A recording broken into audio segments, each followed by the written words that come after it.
Dezembro de 2001. Sob o sol escaldante de um pátio do Exército Brasileiro, dezenas de jipes que outrora representavam o orgulho nacional agora repousam em um silêncio fantasmagórico. Seus motores estão mortos. A lataria, marcada pela corrosão e pela poeira, estão sendo leiloados como mera sucata por uma fração ínfima do seu valor original, descartados por aqueles que deveriam protegê-los. Apenas alguns anos antes, esses mesmos veículos eram a maior promessa automotiva do país. Impulsionada por um investimento de dezenas de milhões de dólares de Eike Batista, a JPX nasceu para ser invencível. Uma fábrica de ponta cravada em Pouso Alegre, Minas Gerais. O grande sonho de criar o verdadeiro Hummer brasileiro, selado com um contrato de ouro para equipar as Forças Armadas. Mas a glória durou muito pouco. Em menos de uma década, todo o império desmoronou. A fábrica fechou as portas abruptamente, deixando centenas de pais de família desempregados e uma cidade em choque. Onde antes havia o barulho ensurdecedor da linha de montagem e da esperança, restou apenas o eco frio do fracasso. O orgulho transformou-se em um pesadelo financeiro e em uma piada amarga entre os mecânicos. Como um projeto banhado a ouro, liderado por um futuro bilionário implacável e com um cliente governamental bilionário garantido, entra em colapso total em tão pouco tempo. A resposta não está em uma crise econômica global, nem na falta de ambição. O verdadeiro assassino deste sonho estava escondido, silenciosamente, sob o capô. Bem-vindos à trágica história da queda da JPX do Brasil. Uma jornada profunda sobre o que acontece quando a arrogância corporativa ignora a realidade da engenharia e como uma simples escolha técnica pode destruir uma montadora inteira. Início dos anos 1990. O Brasil respirava os ares turbulentos, porém esperançosos, de uma nova era econômica.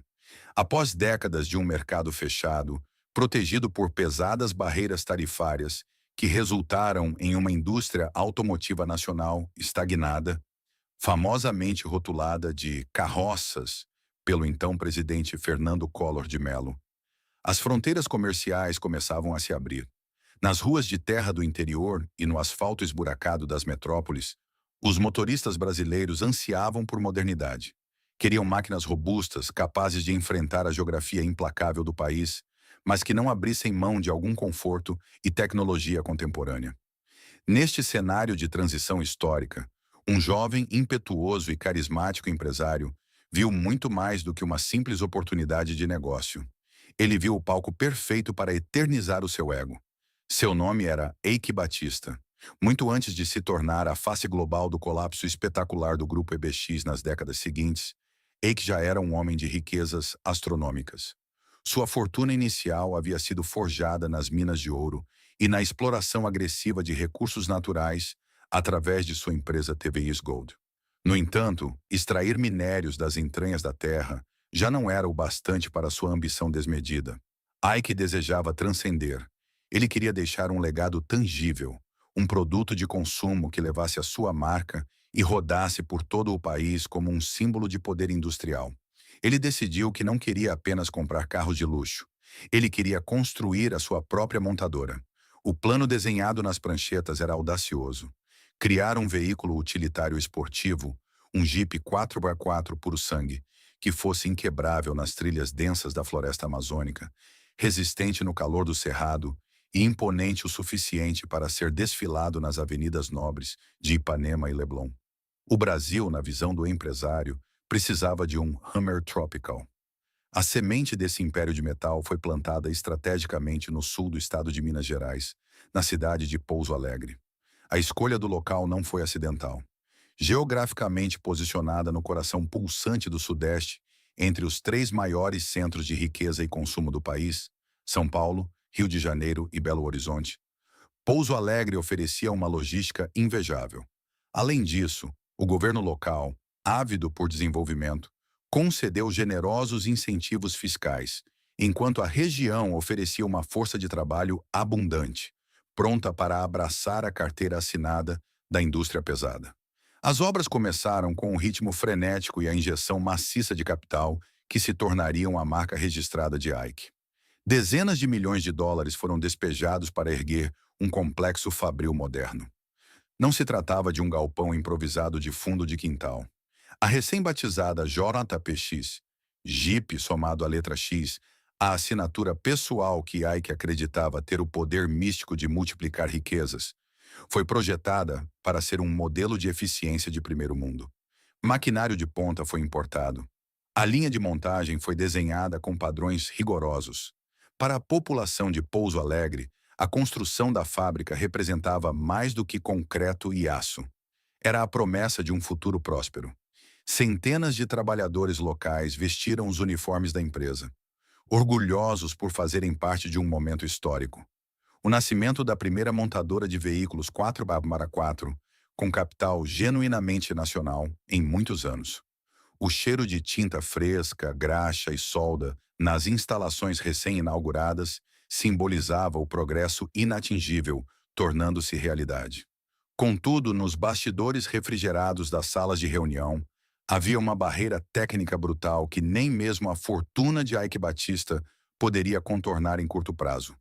Desenvolver um projeto automotivo completamente do zero, projetar a geometria do chassi, dimensionar eixos, testar a rigidez torsional, desenhar a carroceria e submeter tudo a anos de testes exaustivos.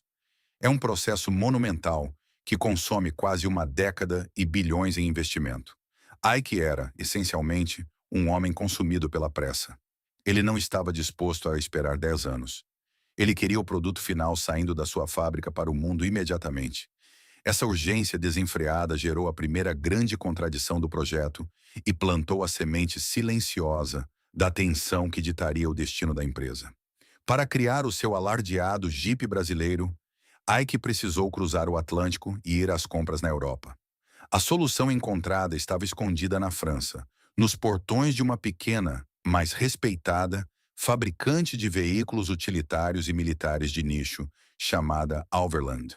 Esta empresa produzia o modelo Alverland A3, um Jeep de dimensões ultracompactas, mundialmente reconhecido entre os especialistas por sua excepcional capacidade off-road.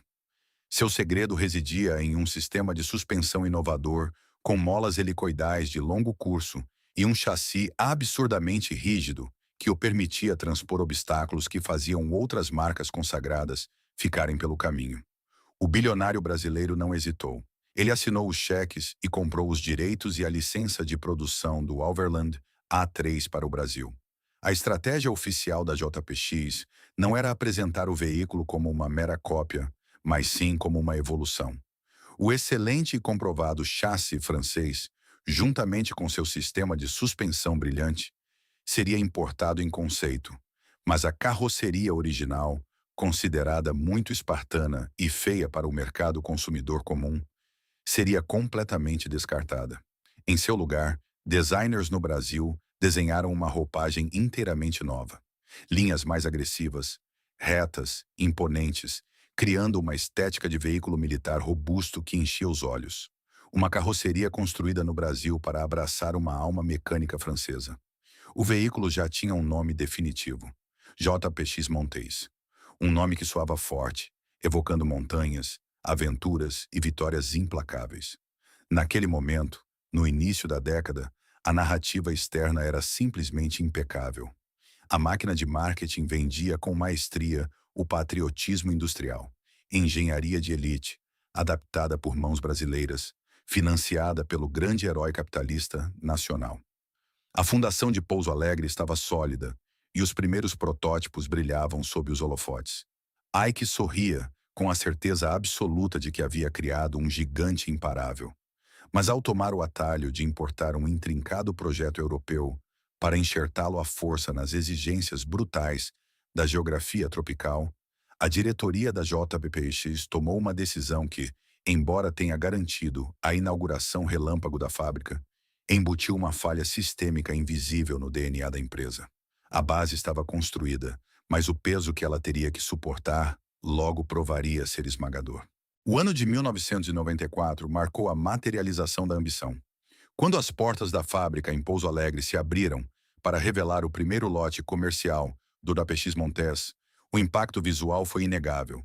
Esqueça as linhas suaves e aerodinâmicas que começavam a dominar os carros de passeio da época. O Montez era um monólito de aço, com recortes angulares, faróis redondos imponentes e uma postura elevada que desafiava a gravidade. O Jeep exalava uma brutalidade utilitária que cativou imediatamente o público. Era em todos os sentidos estéticos o monstro da selva que Ike Batista havia prometido. A imprensa automotiva brasileira, faminta por novidades em um mercado recém-aberto, devorou o lançamento. Revistas especializadas estamparam o utilitário em suas capas.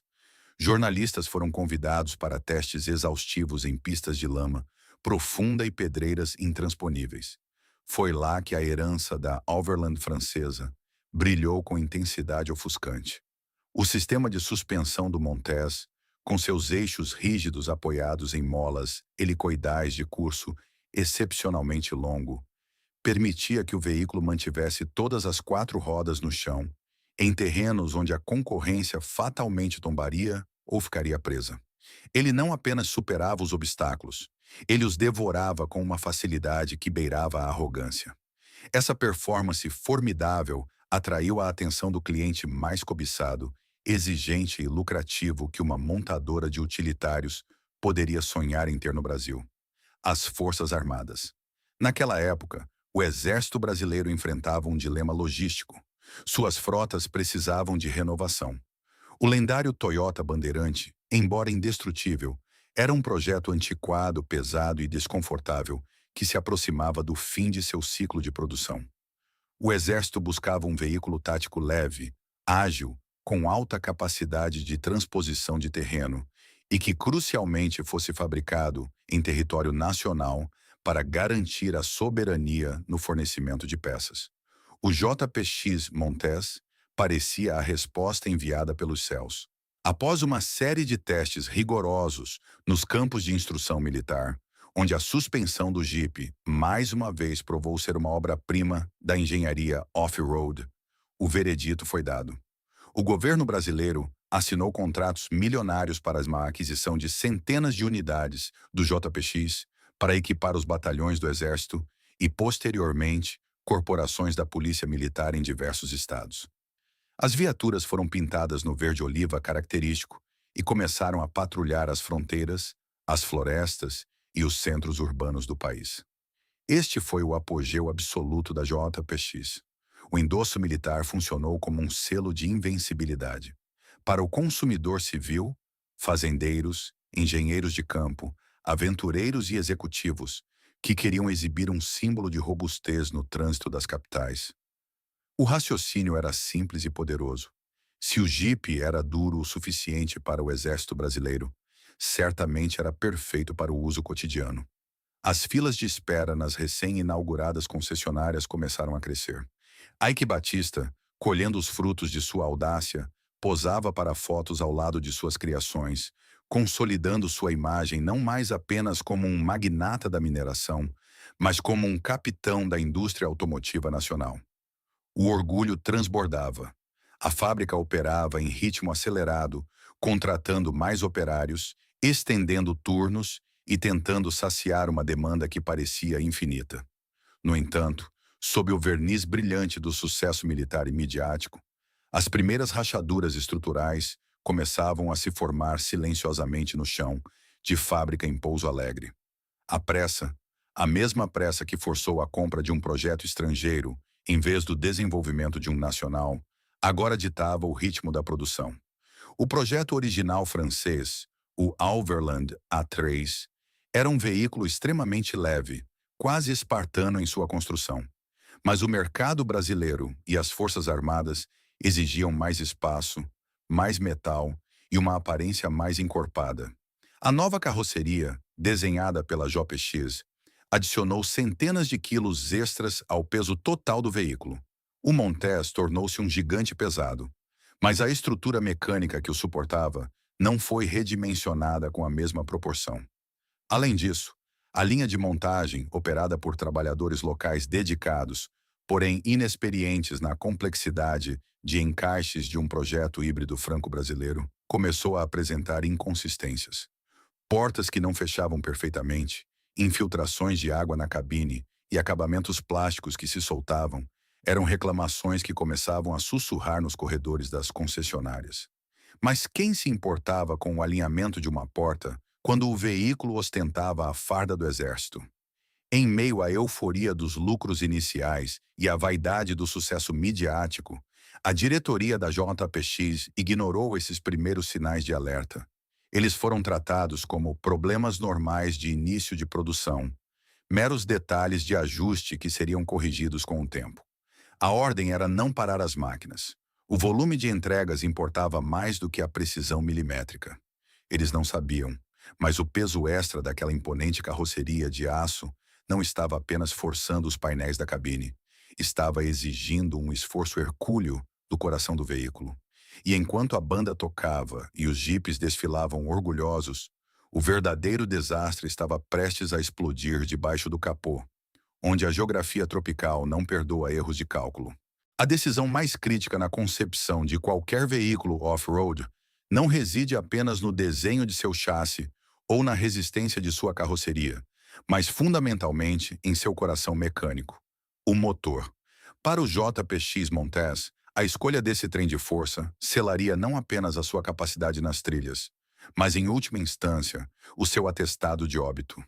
Quando a diretoria de Ike Batista importou o conceito da francesa Overland, eles trouxeram não apenas a brilhante arquitetura de suspensão, mas também o pacote mecânico que equipava o Jeep na Europa, o motor Peugeot ISU-D9. Tratava-se de um propulsor a diesel de 1,9 litros, inicialmente em versão naturalmente aspirada e logo em seguida equipado com um turbocompressor. Nas estradas da Europa, abrigado sob o capô de veículos de passeio leves como o Peugeot 405 ou o Citroën Xantia, o XU-D9 era amplamente considerado uma pequena maravilha da engenharia da época. Era eficiente, relativamente silencioso e confiável no clima temperado europeu, onde os invernos são rigorosos e o calor do verão é breve e ameno. No entanto, o Brasil não é a França. E o agressivo JPX Montez não era o pequeno Jeep espartano original europeu. Com sua nova carroceria de aço de chapa grossa, desenhada pelos brasileiros, interior mais espaçoso e todos os reforços estruturais exigidos pelo mercado e pelas Forças Armadas, o Montez havia se tornado um colosso. Ele pesava centenas de quilos a mais do que o conjunto mecânico havia sido projetado para suportar. A diretoria da JPX ignorou uma lei imutável da engenharia automotiva, a matemática impiedosa da relação peso-potência. Instalar um motor de 1,9 litros, concebido para sedãs familiares que cruzavam as vias parisienses, para arrastar um utilitário de quase 2 toneladas pelas ladeiras de terra batida de Minas Gerais, ou pelos lamaçais densos da Amazônia, era o equivalente a exigir que um corredor de maratona disputasse a prova carregando uma geladeira de chumbo nas costas. O motor precisava trabalhar sempre em rotações altíssimas, sob esforço contínuo e esmagador, apenas para tirar a inércia do veículo ou vencer obstáculos básicos. E havia um agravante ainda mais letal: a geografia térmica. O Brasil é um país continental onde o calor não é uma exceção sazonal, mas uma força da natureza implacável e constante.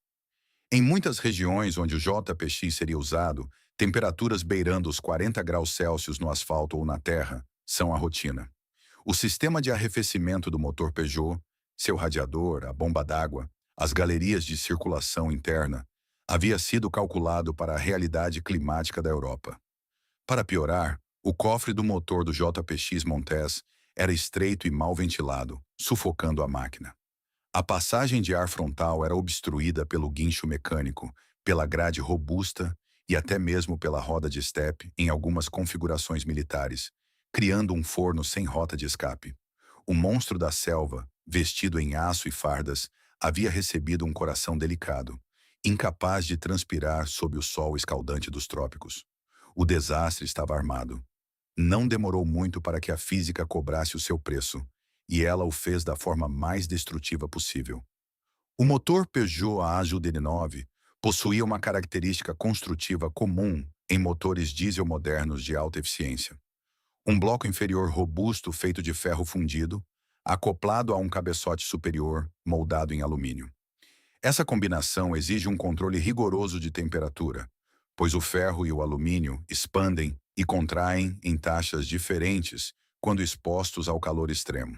Quando os motoristas do JPX Montez exigiam do veículo o desempenho off-road que a propaganda lhes havia prometido, o pequeno motor 1.9 operava em carga máxima constante, sem uma ventilação adequada e com um radiador subdimensionado para as temperaturas equatoriais do Brasil. A temperatura da água de arrefecimento disparava para a zona vermelha do painel em questão de minutos.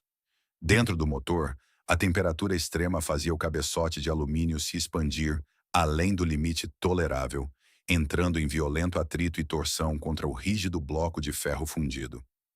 O resultado era catastrófico e previsível. Os cabeçotes começaram a empenar. Em casos mais severos, eles simplesmente rachavam ao meio. Juntas de cabeçote queimavam aos milhares, permitindo que o líquido de arrefecimento vazasse para dentro dos cilindros de combustão, misturando-se com o óleo lubrificante, criando uma pasta letal e travando o motor definitivamente no meio do nada. O problema do superaquecimento crônico se tornou uma epidemia em escala nacional. Jipes recém-saídos da concessionária, ostentando tecnologia de ponta, retornavam em guinchos, fumegando e soltando nuvens de vapor branco pelo escapamento. Diante de uma crise de engenharia que ameaçava desmoronar a reputação do produto desde a sua fundação, a postura da diretoria da JPX seguiu o pior roteiro do Manual de Sobrevivência Corporativa: a negação. Em vez de admitir a falha de projeto, paralisar as linhas, convocar um recall massivo para instalar radiadores de alta capacidade ou buscar imediatamente a troca do fornecedor de motores, a empresa escolheu o caminho mais fácil e irresponsável: culpar os clientes. Representantes da marca passaram a declarar em relatórios técnicos duvidosos e em respostas aos consumidores enfurecidos que os danos catastróficos eram causados por mau uso ou condução inadequada. Orientavam os motoristas a não forçarem o Jeep nas subidas, a evitarem o uso do ar-condicionado em dias quentes e a pararem o veículo no acostamento caso o ponteiro da temperatura ameaçasse subir. Era uma resposta institucional beirando o absurdo. Afinal, como explicar ao proprietário de um veículo militar 4x4, desenhado e vendido justamente sob a promessa implacável de ser um tanque indestrutível para conquistar as piores rotas da América do Sul, que ele deveria conduzir seu carro com a fragilidade de quem transporta cristal? Os experientes engenheiros brasileiros em Pouso Alegre sabiam a verdade. Muitos haviam alertado a cúpula sobre os riscos térmicos fatais muito antes do primeiro veículo ser entregue. Mas suas advertências técnicas foram silenciadas por planilhas de custos e por executivos que temiam atrasar a produção e estourar os orçamentos do bilionário. A teimosia em manter o frágil coração europeu para economizar assinou a sentença de morte técnica da JPX. O que deveria ser o triunfo inquebrável da indústria nacional havia se transformado em uma chaleira ambulante pronta para explodir nas trilhas. O grande teste de fogo para qualquer equipamento militar não acontece em pistas de prova controladas, sob os holofotes da imprensa ou nas páginas brilhantes de revistas especializadas. Ele ocorre na brutalidade imprevisível do mundo real. Para o Exército Brasileiro, as missões operacionais variam desde o patrulhamento exaustivo de fronteiras secas e poeirentas no centro-oeste até incursões profundas, marcadas pela umidade asfixiante e lama espessa da bacia amazônica.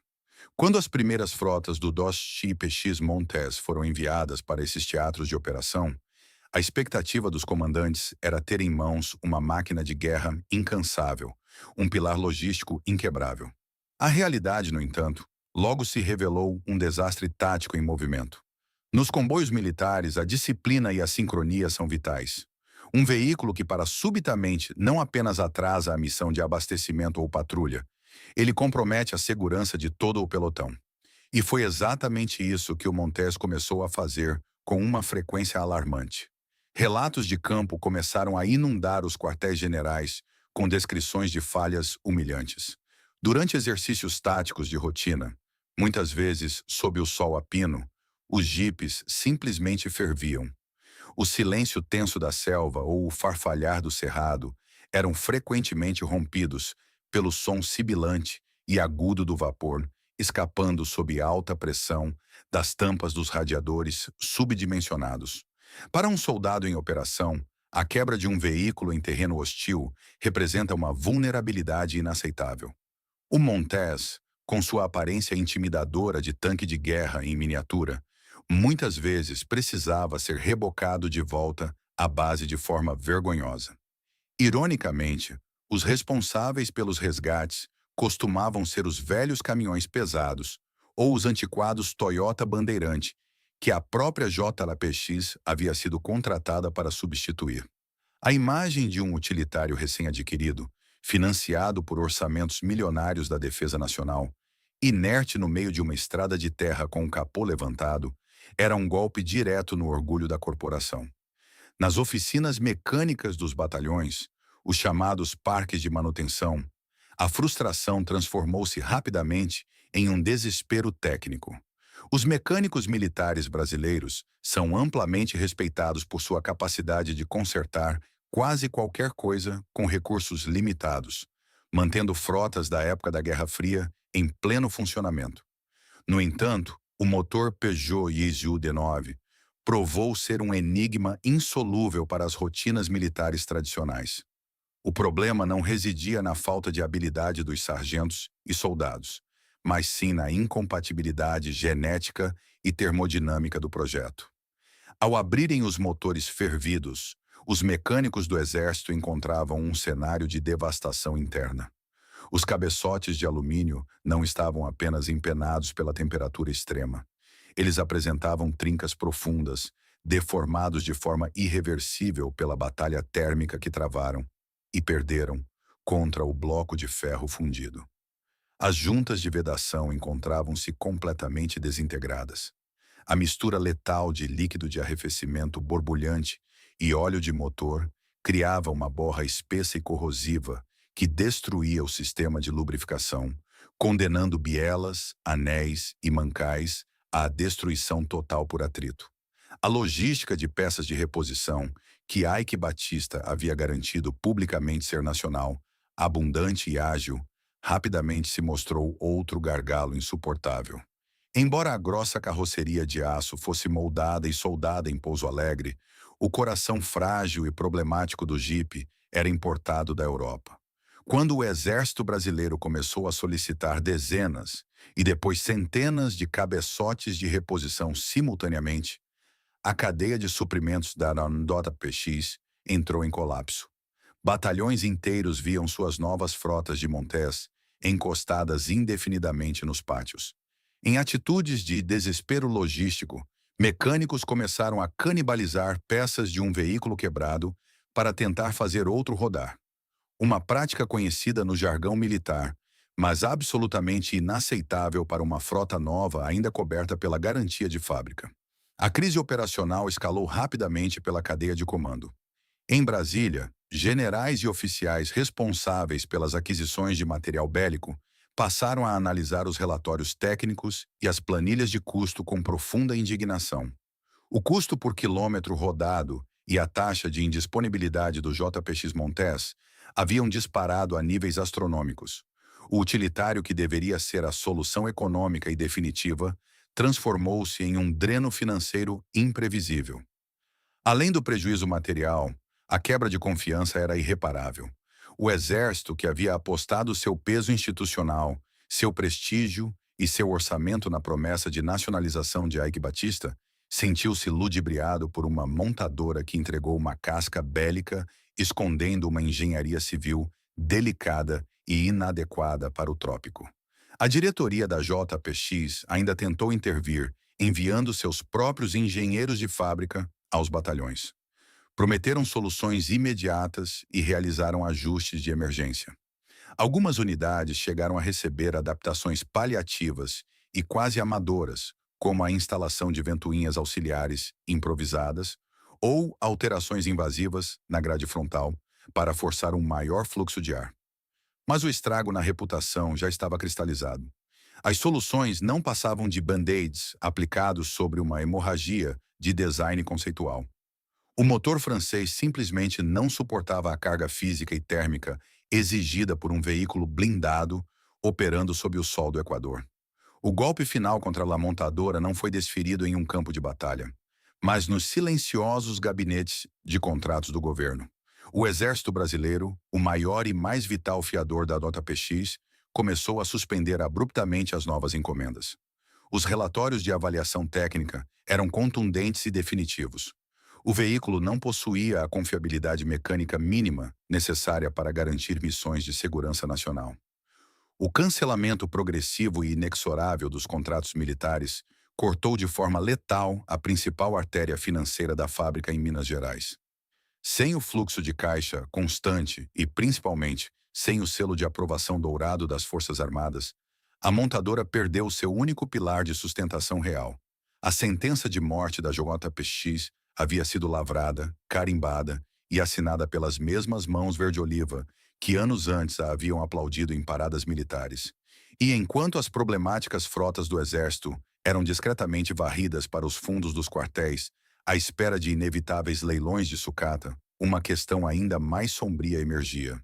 Se as Forças Armadas, com todo o seu vasto aparato de manutenção técnica e recursos públicos, não conseguiam manter o Montês vivo, qual seria o destino trágico dos milhares de cidadãos civis que haviam investido suas economias no grande sonho de Eike Batista?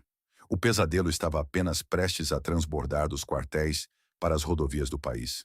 O impacto devastador da falha de engenharia da JPX não ficou restrito aos quartéis isolados do Exército Brasileiro ou às missões de patrulhamento em fronteiras remotas. Enquanto as Forças Armadas começavam a encostar silenciosamente suas frotas, o desastre já transbordava para as rodovias e avenidas do país. A máquina de marketing e relações públicas de Eike Batista havia sido implacavelmente eficaz em seus primeiros anos. Cidadãos comuns, grandes fazendeiros, empresários do agronegócio, aventureiros de fim de semana e executivos urbanos de alto padrão haviam comprado com entusiasmo o sonho do Jeep indestrutível nacional. Eles pagaram preços exorbitantes, equivalentes a veículos de luxo importados, por uma máquina que exalava status, patriotismo e poder. O consumidor civil acreditava piamente que a aprovação militar era um escudo impenetrável.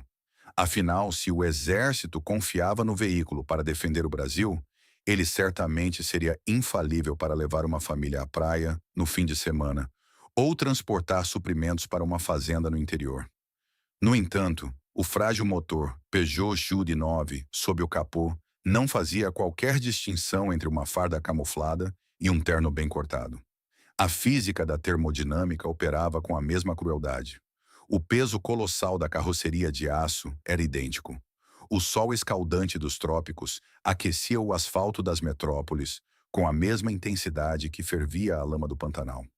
E, inevitavelmente, os civis começaram a experimentar exatamente o mesmo pesadelo mecânico que assombrava os militares. Viagens de férias em família transformavam-se subitamente em cenários de desespero no acostamento de rodovias movimentadas. Veículos reluzentes, com poucos milhares de quilômetros rodados no odômetro, paravam de forma abrupta, vomitando nuvens espessas de vapor branco pelo capô enquanto o motor derretia internamente. O sonho de aventura terminava, invariavelmente, na plataforma de um guincho. Quando os proprietários civis, atônitos e furiosos, buscavam socorro, eles se deparavam com a segunda camada deste desastre corporativo: a absoluta fragilidade da rede de concessionárias. Para acompanhar a urgência febril de Eike em dominar o mercado rapidamente, a malha de atendimento da JPX havia sido montada às pressas. As oficinas autorizadas eram poucas, mal distribuídas e, de forma ainda mais crítica, seus mecânicos não possuíam o treinamento aprofundado necessário para lidar com a complexidade anômala do bloco híbrido franco-brasileiro. Quando os primeiros utilitários chegaram às oficinas com os cabeçotes de alumínio rachados ao meio e o cárter inundado por uma mistura letal de água e óleo, Os chefes de serviço ficaram atônitos. Eles não sabiam como resolver um problema estrutural de projeto. A situação deteriorou-se em questão de semanas devido à completa escassez de peças de reposição. A mesma crise de suprimentos que asfixiava a logística do Exército esmagava o cidadão comum. A fábrica em Pouso Alegre não conseguia importar cabeçotes, juntas e radiadores da Europa, na velocidade exigida por uma frota que se autodestruía em massa. Proprietários que haviam investido verdadeiras fortunas viam seus veículos novos e na garantia apodrecendo nos pátios das concessionárias durante meses a fio. A indignação começava a ferver na mesma proporção que os motores avariados. Com a rede autorizada oficial em colapso total, incapaz de fornecer prazos reais ou soluções definitivas, os proprietários desesperados recorreram à última esperança: o mercado paralelo. Eles começaram a rebocar seus veículos para oficinas independentes, buscando os experientes especialistas em motores a diesel, que historicamente são os verdadeiros responsáveis por manter a frota pesada do Brasil em movimento. Mas o que encontraram de portas abertas foi uma rejeição contundente e sem precedentes na história automotiva do país. O motor Peugeot, com sua arquitetura sensível e subdimensionada, aliado ao pesadelo ergonômico de se tentar acessar seus componentes em um cofre de motor extremamente apertado e mal projetado, tornou-se rapidamente o inimigo número um dos mecânicos brasileiros. O risco de consertar um cabeçote empenado e ver o mesmo motor explodir novamente semanas depois, gerando retornos não remunerados e clientes furiosos, era alto demais. Logo, uma regra não escrita, mas religiosamente respeitada, espalhou-se pelas garagens e oficinas de norte a sul do Brasil. Aqui não consertamos JPX. O orgulhoso utilitário nacional tornou-se um pária intocável. Para um profissional da graxa, aceitar um Montes em seu pátio era a garantia absoluta de dor de cabeça crônica, perda de tempo produtivo e prejuízo financeiro certo. A recusa generalizada das oficinas independentes em tocar no veículo representou o golpe de misericórdia na já combalida reputação da marca. No impiedoso, pragmático e passional mercado automotivo brasileiro, quando um carro ganha o estigma irreversível de inconsertável, o seu valor financeiro simplesmente evapora. O Montes transformou-se no que a cultura popular batizou tragicamente de mico, um investimento tóxico do qual todos os donos querem se livrar urgentemente, mas nenhum comprador ousa adquirir. A curva de desvalorização foi vertical e brutal. O valor de revenda do utilitário despencou a níveis humilhantes. Homens de negócios que haviam pago o valor equivalente a um apartamento confortável pelo Jeep, agora descobriam que os lojistas de carros usados recusavam-se a aceitá-lo, até mesmo como parte ínfima do pagamento em veículos compactos e populares. Os jipes passaram a encalhar em garagens residenciais, monumentos silenciosos a uma falha massiva de projeto. Com o dinheiro derretendo, carros parados e a empresa insistindo em culpar o mau uso dos motoristas, alegando absurdamente que os donos não deveriam exigir força em aclives ou usar o ar-condicionado em dias quentes.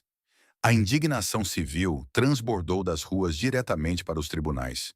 Uma verdadeira avalanche de litígios judiciais começou a soterrar a montadora. O PROCON, órgão de defesa do consumidor, foi inundado por queixas. Clientes que se sentiram enganados por uma propaganda robusta que entregava uma máquina de vidro processaram a empresa de Eike Batista em massa, exigindo a quebra de contrato, a devolução integral dos valores pagos e pesadas indenizações por danos morais e materiais. O departamento jurídico da JPX viu-se submerso em milhares de intimações civis. O brilhante sonho corporativo, que deveria eternizar o nome de seu fundador no panteão industrial brasileiro, havia se transformado em uma gigantesca, insustentável e amarga batalha legal. As portas da fábrica em Minas Gerais começavam, inevitavelmente, a sentir o frio aço do colapso se aproximando. A tempestade perfeita havia se formado.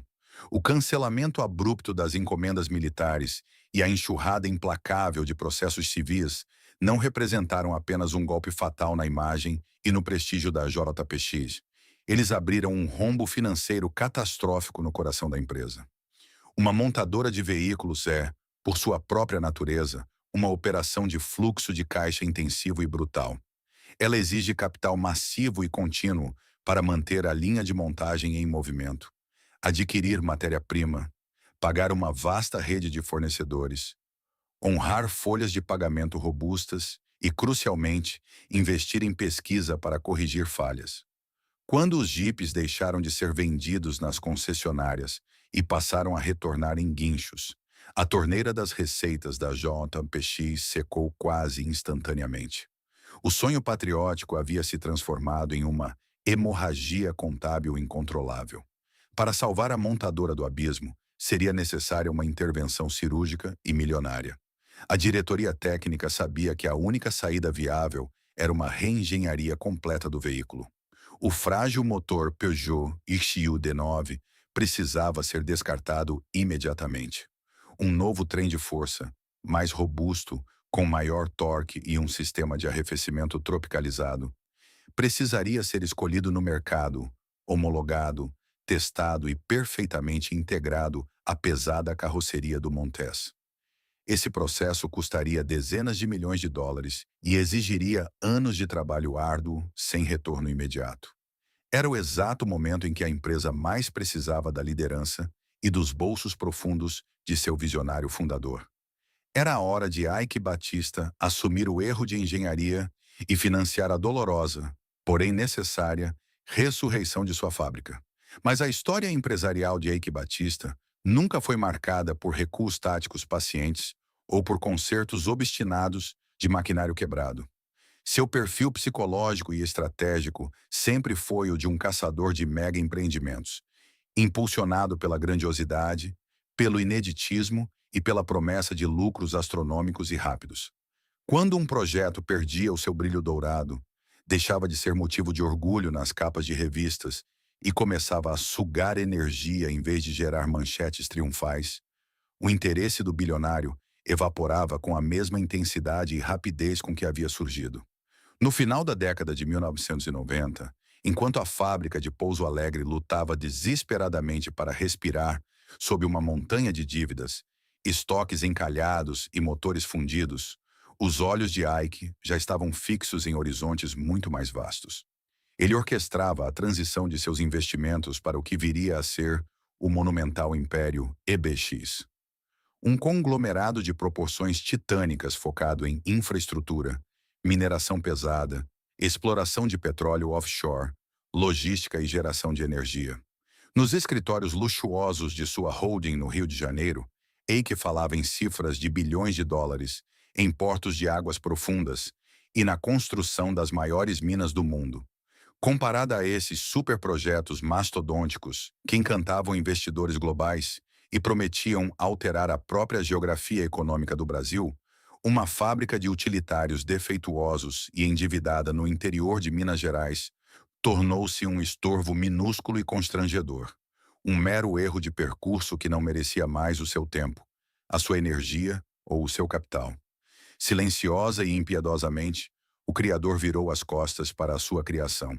A injeção de dólares que antes jorrava com facilidade para erguer a fábrica modelo e estampar a letra X na grade dos jipes foi bloqueada. O distanciamento e o abandono por parte de Ike Batista deixaram a diretoria da JPX completamente isolada em um navio perfurado e afundando. Sem a garantia financeira de seu controlador, os executivos em Pouso Alegre viram-se de mãos atadas. Eles não tinham fundos ou crédito na praça para comprar motores de outro fornecedor de renome, como a MWM ou a Maxion, que teriam força suficiente para salvar o desempenho do veículo. Rapidamente, perderam também a capacidade de pagar os fornecedores das peças mais básicas, como vidros, para-choques e componentes elétricos. O clima nas salas de reunião da fábrica tornou-se denso e fúnebre. Executivos passavam os dias debruçados sobre planilhas vermelhas, elaborando planos de resgate desesperados. Tentaram atrair novos investidores e buscaram parcerias com outras montadoras internacionais que quisessem usar as modernas instalações da fábrica para montar seus próprios veículos. No entanto, O mercado automotivo é um ecossistema implacável. Nenhuma grande corporação estava disposta a assumir o passivo tóxico e a imagem destroçada de uma marca radioativa, que arrastava consigo milhares de clientes enfurecidos nos tribunais e uma frota militar encostada como prova irrefutável de incompetência técnica. Ninguém queria tocar na herança maldita da JPX. No chão de fábrica, essa asfixia financeira e executiva ganhava contornos humanos devastadores. As centenas de operários, que poucos anos antes haviam costurado o emblema da JPX em seus uniformes, com o orgulho de quem construía um marco histórico, agora caminhavam por galpões frios e silenciosos. O barulho ensurdecedor das prensas de aço e o cheiro pungente de solda e tinta fresca, os verdadeiros sinais vitais de qualquer indústria, foram gradativamente substituídos por um vazio assustador. Sem peças para montar, a esteira de produção parou de avançar.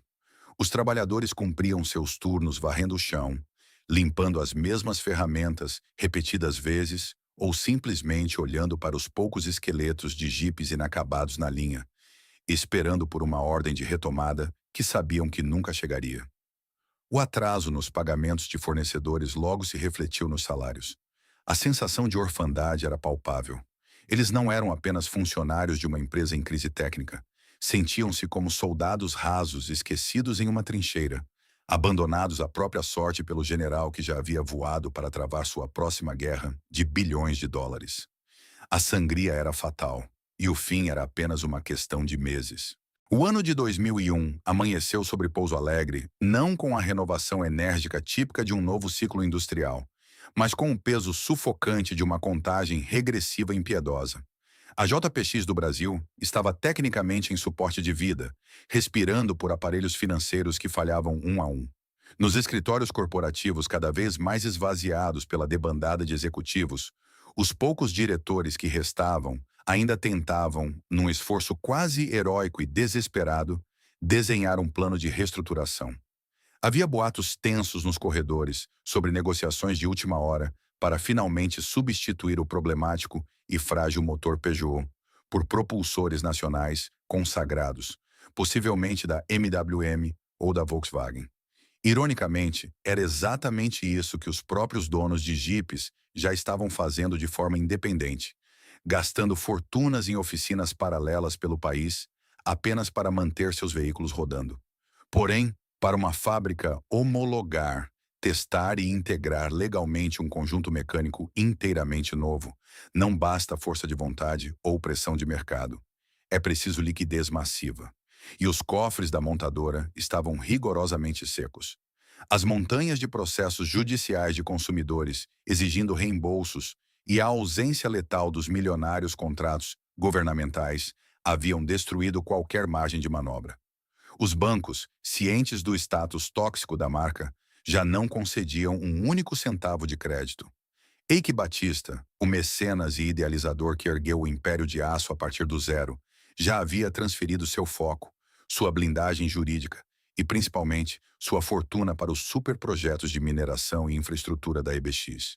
A montadora em Minas Gerais havia sido deixada à deriva, um navio sem capitão, em um mar de dívidas e descrédito absoluto. A realidade dessa asfixia financeira bateu à porta do chão de fábrica da forma mais cruel e paralisante possível, através do congelamento súbito e definitivo da cadeia de suprimentos. No implacável mundo da manufatura automotiva, sem pagamento antecipado, os caminhões param de chegar. Os fornecedores externos, temendo calotes iminentes, interromperam o envio de componentes essenciais. Primeiro, faltaram os complexos painéis de instrumentos.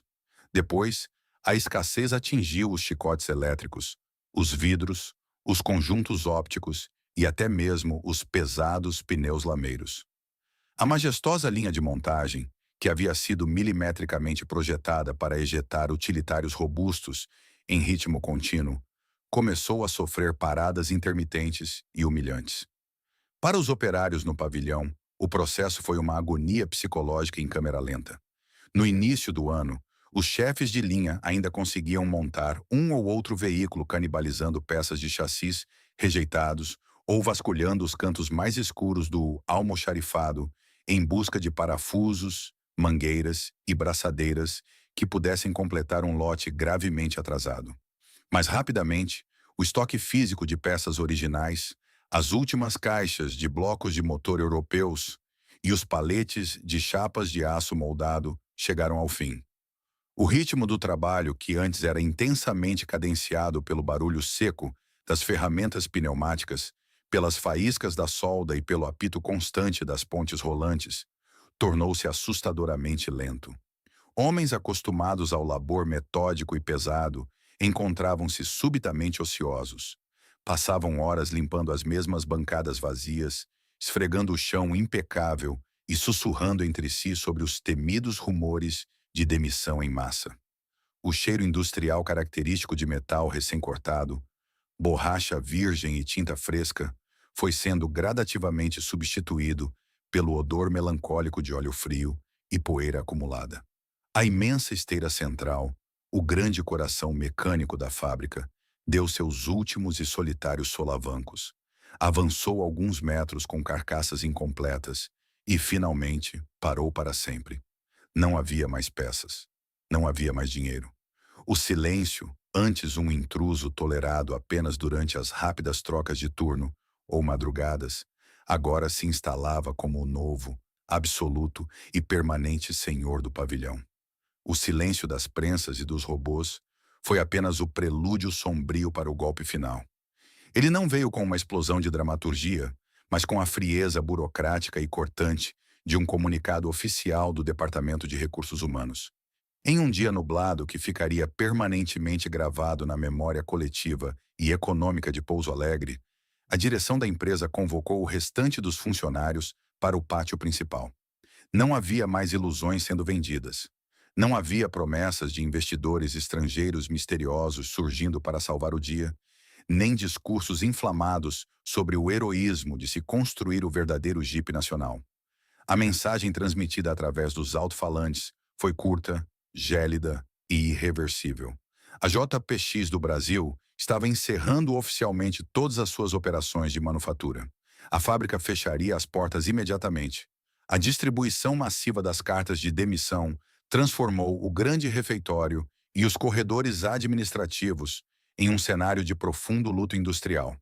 Centenas de pais e mães de família viram suas vidas virarem de cabeça para baixo em um instante. Muitos haviam deixado outras ocupações seguras na região anos antes, seduzidos pela estabilidade e pelo prestígio prometidos pela chegada de um magnata bilionário. Eles haviam comprado casas, financiado a educação dos filhos e planejado o futuro com base no salário da montadora.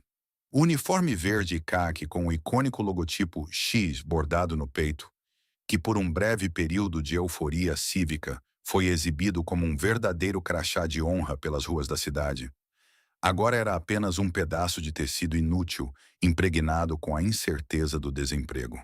A saída dos trabalhadores naquele último e derradeiro turno não foi marcada por protestos violentos, mas por uma marcha fúnebre, silenciosa e de cabeças baixas. Caixas de papelão foram preenchidas com pertences pessoais, canecas de café e fotos de família. Os armários de metal do vestiário foram esvaziados e deixados com as portas escancaradas.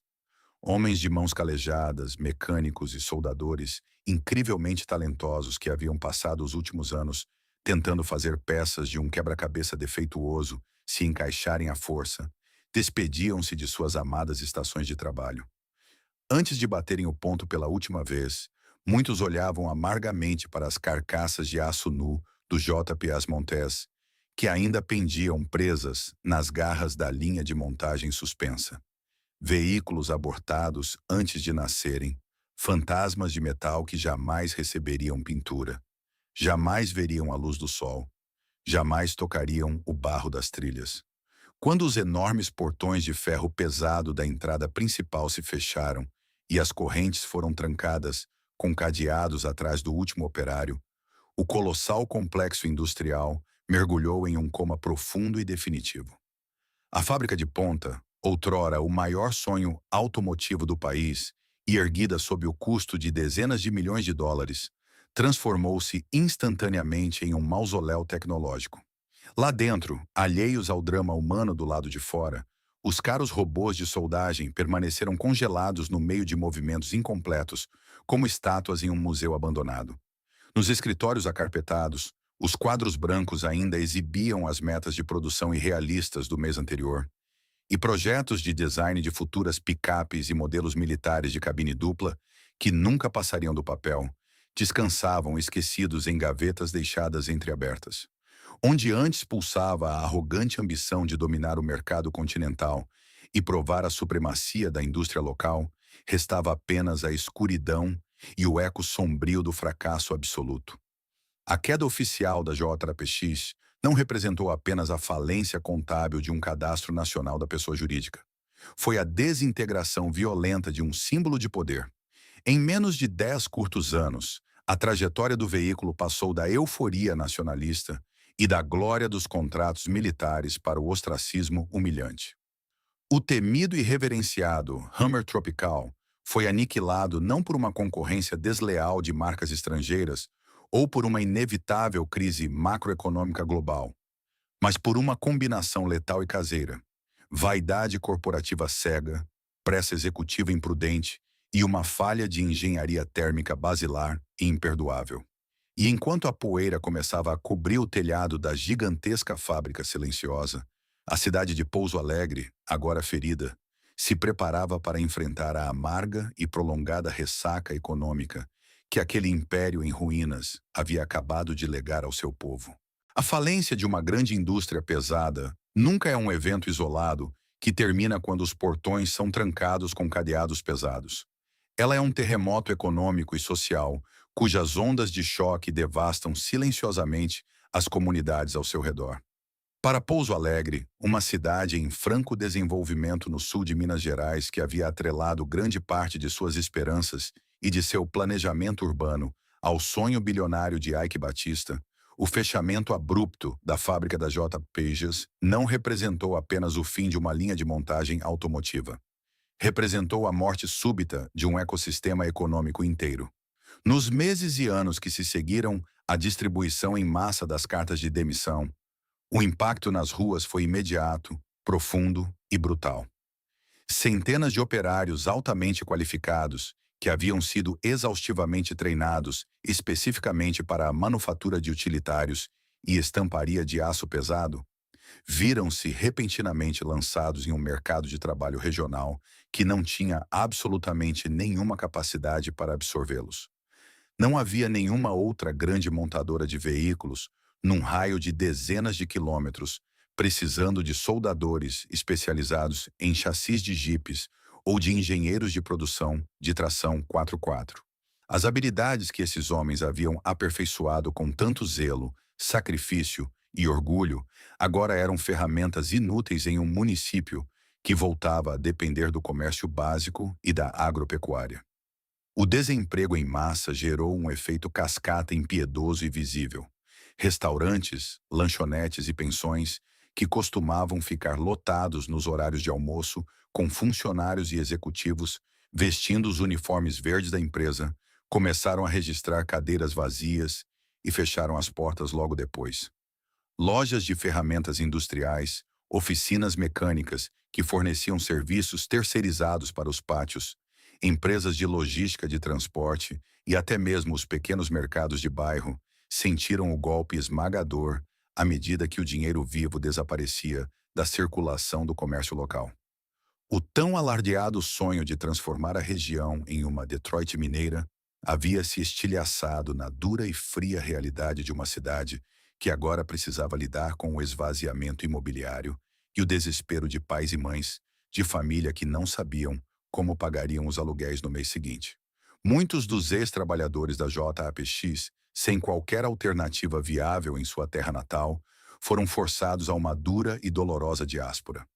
Fizeram as malas com o pouco que lhes restava e migraram para longe de suas famílias, buscando subempregos nas velhas e tradicionais fábricas do ABC Paulista ou em polos industriais de outros estados. Levaram consigo apenas a amarga lição de que o brilho ofuscante do ouro prometido por grandes magnatas costuma esconder a realidade inflexível do abandono corporativo. Enquanto a tragédia humana se desenrolava com discrição nas casas da cidade, o outrora imponente complexo industrial da JAPX iniciava sua própria, lenta e melancólica decomposição física. A massiva estrutura de concreto, vidro e aço importado, que havia sido o maior símbolo de status e progresso do município, transformou-se gradativamente em um fantasma monumental e embaraçoso às margens da rodovia. Sem manutenção diária, sem as equipes de zeladoria e sob a ação implacável do sol e das intensas chuvas do clima tropical, a fábrica começou a ser reclamada pela natureza. Ervas daninhas e mato alto começaram a romper o asfalto antes impecável dos vastos pátios de estacionamento.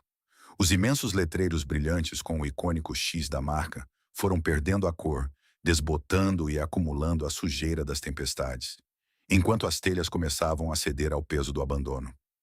Dentro dos galpões escuros, o cenário era o de um apocalipse silencioso e profundamente perturbador. A fábrica parecia ter sido evacuada em uma emergência de guerra.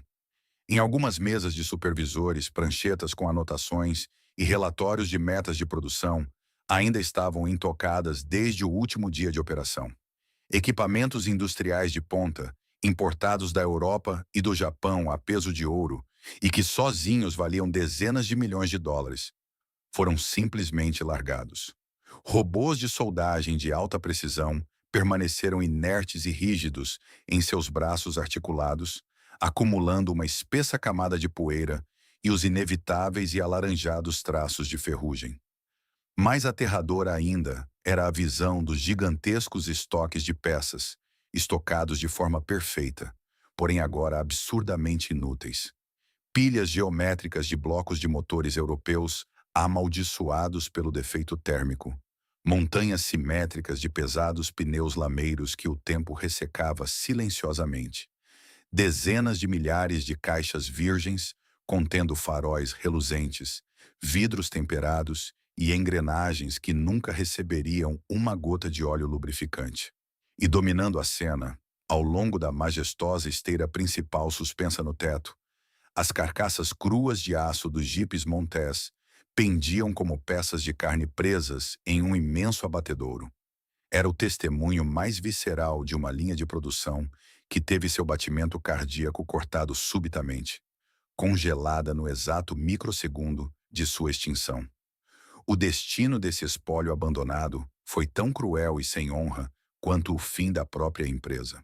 Quando os inevitáveis processos de liquidação judicial avançaram através da burocracia estatal, motivados pela necessidade desesperada dos síndicos da massa falida de pagar ao menos uma fração das volumosas dívidas trabalhistas, o que restou das vísceras da JPX foi submetido a leilões públicos frios e melancólicos.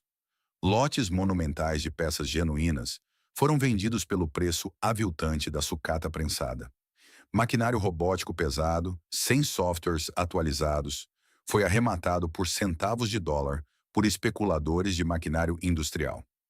Os poucos jipes que haviam sido finalizados no último suspiro de vida da montadora, mas que não puderam ser despachados para revenda, apodreceram nos pátios a céu aberto durante anos, com os estofados mofando e as pinturas descascando sob o sol de Minas Gerais.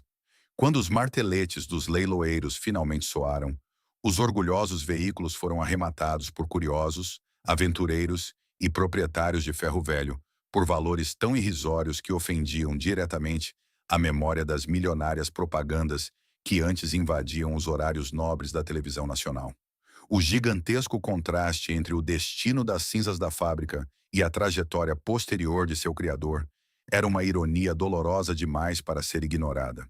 Enquanto a cidade e seus trabalhadores lutavam arduamente durante anos para curar as cicatrizes socioeconômicas do desemprego e as prensas milionárias enferrujavam sob a chuva, Eike Batista brilhava inabalável. Ele continuava a aparecer sorridente e carismático nas capas das principais publicações financeiras. Blindado e isolado juridicamente pelas complexas estruturas de suas holdings, o bilionário não sofreu praticamente nenhum arranhão financeiro palpável com a ruína de sua fábrica de veículos. Pelo contrário, Com as atenções e o capital totalmente voltados para o nascimento de sua megalomaníaca petroleira, a OGX, seu patrimônio pessoal estava prestes a decolar rumo a cifras astronômicas que o levariam ao posto de sétimo homem mais rico do planeta. Para o empresário implacável, o terrível e traumático desastre logístico e humano da JPX no interior de Minas Gerais foi reduzido a um mero incômodo passageiro, um rápido erro de percurso riscado de sua biografia oficial. Mas para as centenas de homens que depositaram suas vidas no Pátio Fantasma, e para os milhares de proprietários cujos veículos ferviam até a morte no acostamento das rodovias brasileiras, as engrenagens despedaçadas deixariam uma marca impossível de ser apagada. A história automotiva é repleta de fracassos retumbantes que são rapidamente esquecidos, enterrados sob as areias do tempo e apagados da memória coletiva. Modelos que não deram certo costumam virar sucata e desaparecer para sempre. No entanto, o destino do JPX Montez recusou-se a seguir o roteiro tradicional do esquecimento absoluto.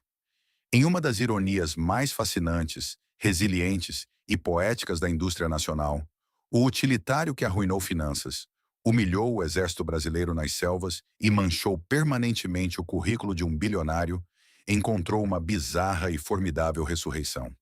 Ele não renasceu pelas mãos de grandes corporações de Detroit ou por injeções de capital estrangeiro, mas sim através da graxa, do suor e da genialidade obstinada de mecânicos de fundo de quintal e entusiastas do off-road extremo. Quando as últimas frotas militares foram leiloadas a preço de sucata pesada e os modelos civis foram abandonados em garagens por proprietários exaustos de processos judiciais, o valor de mercado do Montez atingiu o fundo do poço absoluto. Foi exatamente nesse momento de desolação comercial que uma subcultura apaixonada e engenhosa entrou em cena: os jipeiros brasileiros. Para esses homens e mulheres que passam os finais de semana imersos até o pescoço em lamaçais, desafiando a gravidade em pedreiras escorregadias e cruzando rios profundos onde não há pontes, a estética e o conforto de um veículo são detalhes irrelevantes. O que importa para eles é a capacidade pura, bruta e inquebrável de transpor o intransponível. E eles sabiam de um segredo técnico fundamental que os executivos de terno em Pouso Alegre haviam subestimado e jogado fora. Debaixo daquela carroceria pesada de aço mineiro e daquele motor Peugeot Iju D9 catastroficamente inadequado, repousava um dos melhores conjuntos de chassi e suspensão já concebidos para o uso fora de estrada. A herança genética da marca francesa Overland, com seus robustos eixos rígidos apoiados por molas helicoidais de longo curso incrivelmente elásticas, era de fato uma verdadeira obra-prima da engenharia de tração geométrica. O JPX Montez nunca foi um projeto estruturalmente ruim em sua essência. Ele era apenas um atleta de elite sofrendo de uma doença cardíaca congênita. Tudo o que aquela carcaça indomável precisava era de um transplante visceral. Comprando os veículos rejeitados por tostões nos leilões do governo, esses entusiastas levaram os jipes falidos para suas oficinas particulares e começaram a executar, com as próprias mãos, a cirurgia mecânica radical que a diretoria de Ike Batista se recusou categoricamente a financiar na década de 1990. O primeiro e mais prazeroso passo dessa transformação era sempre o mesmo: arrancar o frágil propulsor europeu, junto com seu radiador subdimensionado, cortar os chicotes elétricos originais e descartá-los sem qualquer piedade no canto da oficina. Com o cofre do motor vazio e pronto para receber um novo coração pulsante, a verdadeira magia da adaptação brasileira entrava em ação. Os mecânicos independentes começaram a enxertar motores maciços, robustos e amplamente consagrados no mercado nacional sob o capô do Jeep. O icônico e indestrutível motor turbo-diesel MWM 2.8, famoso por equipar as picapes pesadas mais valentes do Brasil e possuir um torque descomunal, tornou-se o doador favorito para os projetos mais radicais. Outros mecânicos optaram pelos confiáveis e giradores motores a gasolina da linha Volkswagen AP 2.0, ou até mesmo pelos pesados propulsores de 6 cilindros em linha, retirados de caminhonetes Chevrolet antigas. Juntamente com esses novos e potentes motores, eles instalavam radiadores de altíssima capacidade térmica, dutos de ar redesenhados, ventoinhas de alto fluxo e reforçavam as caixas de marcha. O trabalho de adaptação, conhecido no jargão automotivo como swap, não era simples. Exigia cálculos complexos de trigonometria para o alinhamento de cardãs, soldas de precisão nos suportes e usinagem de peças sob medida em tornos mecânicos. Era um trabalho estritamente artesanal, feito com uma dose de paixão técnica e pragmatismo que a linha de montagem industrial da JAPX jamais conseguiu replicar. Quando esses JAPX Frankensteins, agora movidos a motores MWM brutais, guiados por eixos franceses geniais e blindados pela forte carroceria de Minas Gerais, finalmente voltavam para o habitat natural das trilhas. O resultado era absolutamente assustador. Nas competições de off-road mais rigorosas do país e nos passeios por rotas amazônicas, onde até mesmo jipes modernos, cheios de eletrônica e importados por mais de US$ 100.000, ficavam irremediavelmente atolados, implorando por resgate, o velho e renegado Montez passava ileso, ignorando as crateras. Com o torque massivo de um motor adequado, compensando o seu peso, e a suspensão impecável mantendo as 4 rodas cravadas no chão, o veículo finalmente cumpriu a promessa profética de seu nome original. Ele havia se tornado, na prática, o verdadeiro monstro da selva. Essa performance formidável e implacável nas trincheiras de lama criou um status cult inabalável ao redor do Jeep. Em fóruns especializados da internet, clubes fechados de veículos 4x4 e encontros ruidosos de jipeiros, um JPX Montez bem modificado e curado de suas falhas de fábrica, deixou de ser motivo de piada para se transformar em uma máquina intimidadora e profundamente respeitada. Ironicamente, os modelos que sobreviveram a esse rigoroso darwinismo mecânico começaram a valorizar exponencialmente no mercado de nicho. Hoje, um JPX com motorização MWM bem executada e documentada é disputado a tapas por puristas do off-road extremo, alcançando preços de venda que fariam os antigos e desesperados acionistas da massa falida arregalarem os olhos de incredulidade. O legado histórico que o JPX deixou para trás é, em última análise, um poderoso testemunho da resiliência da engenharia civil e da ironia impiedosa do destino corporativo. A máquina sobreviveu à tempestade e ao tempo não por causa da genialidade de seu criador visionário, mas sim apesar de sua teimosia.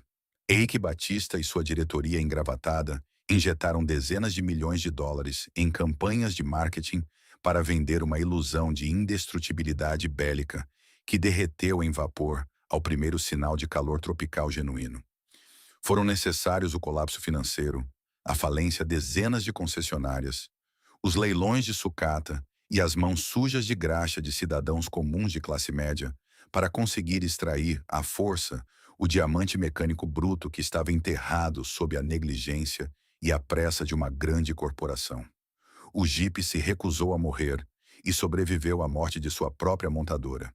E hoje, enquanto as paredes gigantescas e o telhado de zinco da imensa fábrica em Pouso Alegre continuam a desmoronar em um silêncio sepulcral, o rugido gutural de um motor adaptado rasgando a lama das trilhas brasileiras serve como um lembrete barulhento de que, às vezes, as melhores e mais duradouras máquinas são forjadas exatamente sobre os escombros dos maiores fracassos humanos. A saga da JPX do Brasil é muito mais do que um mero rodapé na vasta e conturbada história automotiva sul-americana. É uma parábola moderna sobre os perigos letais da arrogância corporativa. Eike Batista e sua diretoria acreditaram sinceramente que poderiam dobrar as leis imutáveis da engenharia e da termodinâmica apenas com a força bruta do capital, do marketing agressivo e de um patriotismo de fachada. Eles subestimaram a geografia implacável do próprio país e, pior ainda, subestimaram o peso esmagador das consequências quando se coloca o ego executivo acima da excelência técnica e do pragmatismo. O colapso da fábrica em Pouso Alegre Nos ensina que não importa quão profundos sejam os bolsos de um investidor criador, ou quão poderoso e rico seja o cliente que assina os primeiros contratos de ouro.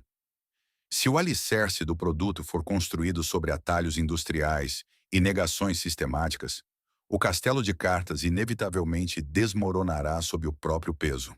Para o magnata incólume, a falência foi apenas um erro estatístico menor, uma linha vermelha em uma planilha que logo seria apagada e coberta por bilhões em lucros de mineração e petróleo. Mas para as centenas de famílias de Minas Gerais que perderam da noite para o dia o seu sustento, e para os milhares de brasileiros que viram suas economias duramente conquistadas derreterem em vapor no acostamento das rodovias, a JPX foi um sonho excessivamente caro que se transformou em um pesadelo financeiro e emocional tangível.